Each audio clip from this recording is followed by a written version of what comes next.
भारत और पाकिस्तान के बीच युद्ध जैसे हालात और उसी वक्त अंतर्राष्ट्रीय मुद्रा कोष यानी कि आईएमएफ ने पाकिस्तान को दे दी $2.4 बिलियन की मोटी रकम। आतंक की फैक्ट्री चलाने वाले पाकिस्तान को बड़ी आर्थिक मदद ऐसे समय में दी गई जबकि भारत के खिलाफ उसकी नापाक हरकतों की दुनिया में थू-थू हो रही है। यही नहीं, उसके हमलों को भी भारत की ओर से करारा प्रहार करते हुए फेल किया जा रहा है। आईएमएफ के इस फैसले की भारत ही नहीं बल्कि दुनिया भर में आलोचना हो रही है। सवाल उठता है, दुनिया कब तक आतंक के सौदागर को फंड देती रहेगी?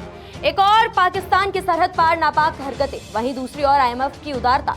आतंक की फैक्ट्री को ये रकम आखिर क्यों? पहले बता दें कि आईएमएफ ने शुक्रवार को आयोजित बैठक में पाकिस्तान के लिए एक्सटेंडेड फंड फैसिलिटी के तहत $1 अरब की रकम जारी की और इसके बाद अब पाकिस्तान को कुल $2 अरब से ज्यादा की राशि मिली है। दरअसल आईएमएफ ने मौजूदा $7 अरब के बेल आउट पैकेज के तहत पाकिस्तान के लिए क्लाइमेट रेजिलियंस लोन के लिए भी एक्स्ट्रा $1.4 अरब की राशि की मंजूर दे दी है। इसे जोड़कर पाकिस्तान को आईएमएफ से मिली कुल मदद $2.4 अरब हो जाती है। पाकिस्तान के प्रधानमंत्री कार्यालय की ओर से कहा गया कि आईएमएफ की ओर से पाकिस्तान के लिए $1 अरब की किस्त को मंजूरी मिलना भारत की दबाव बनाने की रणनीति की असफलता है। भारत ने आईएमएफ की वोटिंग से खुद को दूर रखा, ये कहते हुए कि ये फंड पाकिस्तान की खुफिया एजेंसियों और आतंकी संगठनों को ताकत देगा। इससे पहले भारत ने आईएमएफ की ओर से पाकिस्तान को प्रस्तावित बेल आउट पैकेज पर हुए मतदान से इस्लामाबाद के वित्तीय सहायता के इस्तेमाल में खराब रिकॉर्ड का हवाला देते हुए किनारा किया। भारत ने यह भी दोहराया कि पाकिस्तान को दी जाने वाली वित्तीय सहायता अप्रत्यक्ष रूप से उसकी खुफिया एजेंसी और आतंकी संगठनों जैसे लश्कर-ए-तैयबा और जैश-ए-मोहम्मद की मदद करती है, जो भारत पर हमलों को अंजाम देते रहे हैं। बता दें, 22 अप्रैल पहलगाम की बेसरन घाटी, एक और आतंकी हमला, 26 जाने गई। भारत ने चलाया ऑपरेशन सिंदूर। जवाबी एयर स्ट्राइक में पाकिस्तान और पीओके के 9 आतंकी ठिकाने हुए तबाह।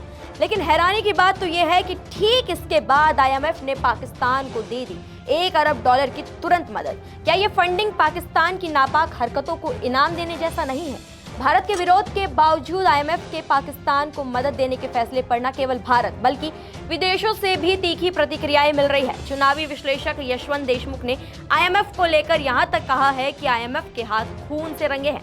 इसे कहने का कोई और तरीका नहीं है। इसके अलावा ओआरएफ के सीनियर फेलो सुशांत सरीन ने भी कड़ी आलोचना करते हुए कहा है कि जो कुछ हो रहा है उसके लिए आईएमएफ को काफी हद तक दोषी ठहराया जाना चाहिए। पाकिस्तान को ये किश्त जारी करने से पाक को भारतीय शहरों और सैन्य ठिकानों को निशाना बनाने के लिए प्रोत्साहन मिला है। क्या दुनिया अब आतंकवाद को आर्थिक मदद देगी? ये पैसा स्कूलों के लिए नहीं है, मिसाइलों के लिए है। आईएमएफ के फैसले पर जम्मू कश्मीर के पूर्व मुख्यमंत्री उमर अब्दुल्ला ने भी अपना गुस्सा जाहिर करते हुए कहा, मुझे यकीन नहीं है कि अंतर्राष्ट्रीय समुदाय कैसे सोचता है कि उपमहाद्वीप में मौजूदा तनाव कम हो जाएगा जब आईएमएफ पाकिस्तान को सभी आयुध प्रतिपूर्ति के लिए आर्थिक मदद दे रहा है, जिनका उपयोग वो पूंछ, राजौरी, उरी, तंगदार समेत अन्य स्थानों पर तबाही मचाने के लिए कर रहा है। यही नहीं, पूर्व विदेश सचिव कंवल सिब्बल का कहना है कि आईएमएफ का फैसला राजनीतिक रूप से अत्यधिक संदिग्ध है। उन्होंने कहा कि आईएमएफ को विदेशी शक्तियों द्वारा कंट्रोल किया जाता है, जो अपने कोटा के साथ निर्णय लेने पर हावी होते हैं। यूक्रेन को दी गई तत्काल फाइनेंशियल हेल्प इसका उदाहरण है। इस मामले में निर्वासित अफगान सांसद मरियम सोलायमान खिल ने तो सख्त रुख अपनाते हुए ये तक कह दिया कि आईएमएफ ने पाकिस्तान की अर्थव्यवस्था को नहीं बचाया है बल्कि इसने खून खराबे को बढ़ावा दिया है। उन्होंने आगे बढ़ा सवाल उठाते हुए ये तक कहा कि आखिर दुनिया कब तक पाकिस्तान को हत्या करने के लिए पैसे देगी? भारत ने आईएमएफ की बोर्ड मीटिंग के दौरान अपना विरोध दर्ज कराया और पाकिस्तान को बेल आउट पैकेज पर वोटिंग से दूर रहा, क्योंकि आईएमएफ के नियम औपचारिक रूप से नहीं वोट की अनुमति नहीं देते हैं। आईएमएफ ने भारत की टिप्पणी और वोटिंग से उसके दूर रहने पर ध्यान दिया। भारत ने आईएमएफ से कहा कि पाकिस्तान एक लंबे समय से कर्जदार रहा है, जिसका कार्यान्वयन और कार्यक्रम की शर्तों के पालन का ट्रैक रिकॉर्ड बहुत खराब है।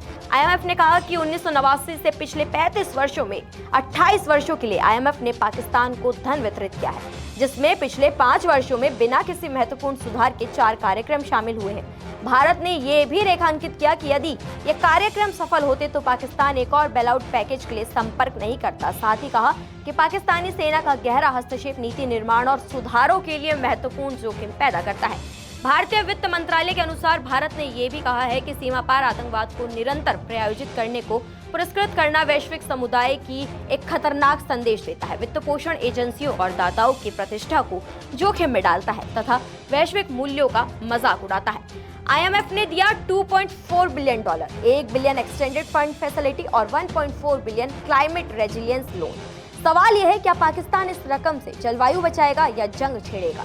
दुनिया को अब फैसला करना होगा, क्या वो विकास का साथ देगी या विनाश का। आईएमएफ का फैसला सिर्फ एक फंडिंग नहीं, एक चेतावनी है। आंखें खोलिए, क्योंकि इतिहास दोहराने नहीं बदलने के लिए लिखा जाता है। नमस्कार, मैं हूं मानक गुप्ता। अगर आपको हमारा ये वीडियो पसंद आया हो तो इसे लाइक और शेयर जरूर करें, और हाँ, हमें सब्सक्राइब और फॉलो करना ना भूलें ताकि आप देश और दुनिया की कोई खबर मिस ना करें। तो जुड़े रहिए हमारे साथ और देखते रहिए न्यूज़ 24।